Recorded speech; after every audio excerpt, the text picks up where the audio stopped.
Back in 1985, Ocean Software spared little expense on the game's presentation. It came in a large cardboard box, handsomely illustrated with an airbrush picture of the band, courtesy of game art supremo Bob Wakelin, and inside you'd find a separate audio tape of Relax, just in case you didn't have a copy already back in those days. It was a massive hit for the band, Frankie Goes to Hollywood, and this is the game of the same name as the band. It was the first time I'd been genuinely taken aback and surprised by a game's design and atmosphere.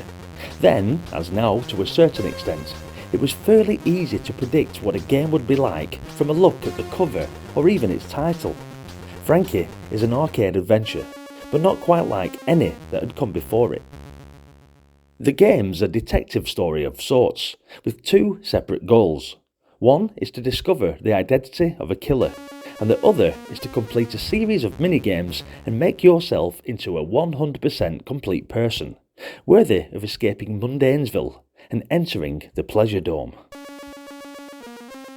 Guiding an anonymous yet smoothly animated humanoid figure, based on the band's logo of a man clutching a star, around a network of almost identical looking terraced houses.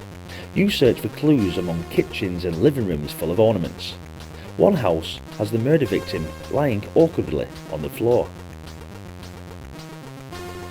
Occasionally, cryptic clues would flash up on the screen. The killer is an early riser. Mr. Average likes to sleep in till noon. On even equally unpredictable occasions, a portal would open up which, when walked into, would whisk you off to a place called the Pleasuredome. In essence, these were triggers for a series of minigames, the completion of which would fill a quartet of gauges at the bottom of the screen. In a normal role-playing game, these would probably be called magic, experience or the like, but because this is Frankie, they're replaced by symbols representing things like sex, love and religion. At any rate, these gauges have to be filled before you can become a complete person and thus finish the game. The mini-games are pretty strange in themselves. There's one that involves walking into moving circular portals which transport you to an exit at the top of the screen. Another one sees the disembodied heads of Ronald Reagan and Margaret Thatcher shoot at each other, a nod to the Welcome to the Pleasuredome music video, while still another strands you in a maze. Describing Frankie's goals and mechanics doesn't really get across just how unusual it is. The game has an uneasy, Lynchian atmosphere, with its British kitchen sink drama clashing evocatively with its alternate dimensions and unseen murderers. The eerie emptiness of its houses also made Frankie feel like an interactive Margaret painting. Some of the game's more outlandish concepts appear to have come from the mind of Paul Morley. Perhaps best known for his work as a music journalist, Morley has set up ZTT in 1983, and Frankie Goes to Hollywood was one of the company's earliest signings. According to an article in a 1985 issue of Your Computer magazine, it was Morley who came up with the contrast between the terraced houses of Mundanesville and the alternate realm of the Pleasuredome. Frankie received a great deal of praise on its initial release and compares well with more recent games.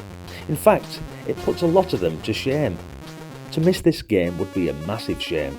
So I'd recommend you fire up Frankie Goes to Hollywood, even if you hated all of Frankie's records. You'll love this game.